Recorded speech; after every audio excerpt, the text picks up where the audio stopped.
La corruption est une véritable menace planétaire, un phénomène social, politique et économique complexe qui touche tous les pays. Elle s'attaque au fondement des institutions démocratiques en corrompant l'état de droit et en créant des appareils bureaucratiques dont l'unique fonction réside dans la sollicitation de pots de vin. La question de la corruption est d'une urgence mondiale. Selon les évaluations de la Banque mondiale, chaque année, c'est plus de 2600 milliards de dollars, soit 5% du PIB mondial, qui sont détournés à des fins privées. Le PNUD estime que le montant des fonds en direction des pays en développement soustraits de leur destination par la corruption est 10 fois plus élevé que celui de l'aide publique au développement. La corruption étant une menace pour la bonne marche de la démocratie, le président de la République, son Excellence Alassane Ouattara, a décidé de faire de la bonne gouvernance et de la lutte contre la corruption l'une de ses priorités. Après les importants progrès réalisés dans tous les domaines de la vie socio-économique de notre pays depuis 2011, nous devons promouvoir davantage la culture de la bonne gouvernance et la transparence dans la gestion des affaires publiques. Ainsi, à l'occasion de son adresse du Nouvel An à la Nation, le président de la République, son Excellence Alassane Ouattara, affichait clairement sa volonté de faire de la lutte contre la corruption l'une de ses 3 grandes priorités, d'où l'inscription de la bonne gouvernance et de la lutte contre la corruption dans les orientations stratégiques du PND 2021-2025 qui portent sur le renforcement de la gouvernance, la modernisation de l'État et la transformation culturelle. Le président de la République, dès sa prise du pouvoir en 2011, a entrepris de vigoureuses réformes visant à renforcer l'arsenal législatif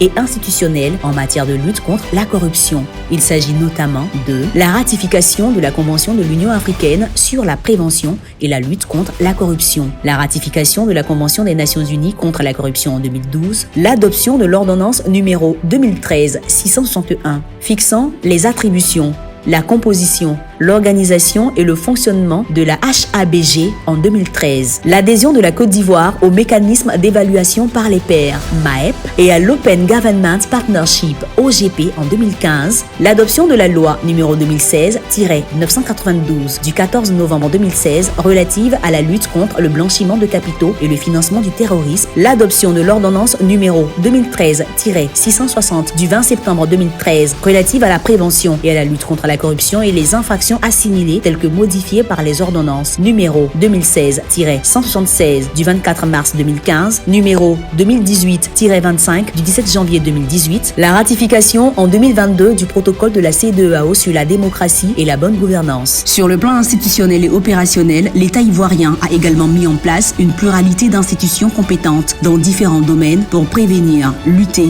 et punir efficacement contre le phénomène de la corruption. Il s'agit notamment de la création en 2009 de l'Autorité nationale de régulation des marchés publics, ANRMP, la création en 2011 de la Brigade de lutte contre le racket, de la création en 2014 de la Haute Autorité pour la bonne gouvernance, HABG, la création en 2015 de la Cellule d'information des opérateurs économiques, CELIOP, la création en 2017 du pôle économique et financier chargé de la lutte contre la corruption, le blanchiment d'argent et la criminalité financière, la création en 2021 du ministère de la promotion de la bonne gouvernance, du renforcement des capacités et de la lutte contre la corruption, la création en 2021 d'une chambre de jugement spécialisée en matière de criminalité financière, la création en 2022 de l'Agence de gestion et de recouvrement des avoirs criminels, AGRAC, la mise en service en septembre 2022 de l'applicatif e-fournisseur au ministère de l'économie et des finances. Cet engagement au plus haut niveau de l'État a permis à la Côte d'Ivoire de surclasser en 9 années plus de 50 pays avec un gain de 14 points entre 2011 et 2020 sur l'indice de perception de la corruption de l'ONG Transparency International, passant d'une note de 27 sur 100 en 2011 à une note de 36 sur 100 en 2021. Conformément au décret numéro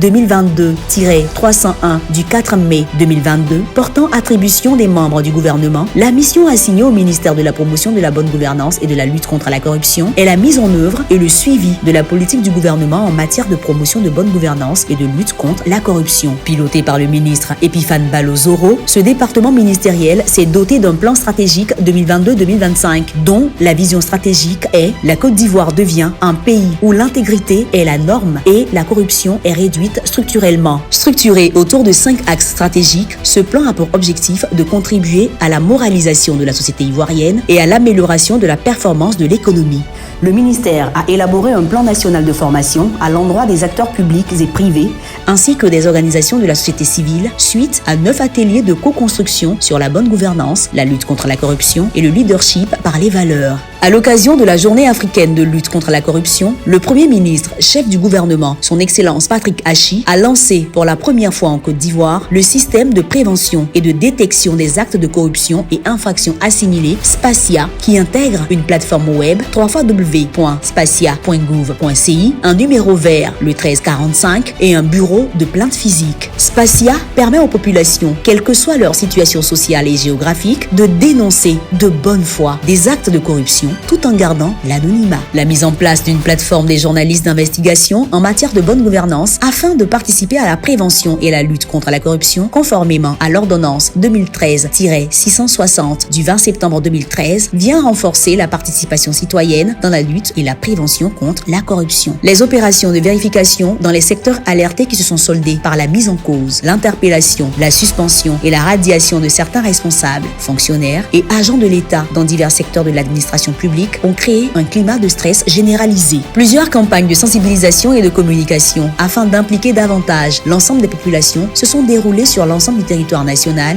dont les rencontres anticorruption, RAC, et la diffusion de spots télé et radio en langue vernaculaire. La Côte d'Ivoire ambitionne d'être une référence en matière de bonne gouvernance dans la sous-région et un exemple pour le reste du monde. D'ici 2025, elle veut atteindre la moyenne de 50 sur 100 dans le classement de l'indice de perception de l'ONG Transparency International. À cet effet, notre pays compte se doter d'outils de mesure de gouvernance dont l'indice national de gouvernance, ING. Sous le leadership du président de la République, son Excellence Alassane Ouattara, la Côte d'Ivoire demeure résolument engagée aux côtés des États parties de la Convention des Nations à contribuer à l'éradication de la corruption et des infractions assimilées tant au plan normatif que structurel.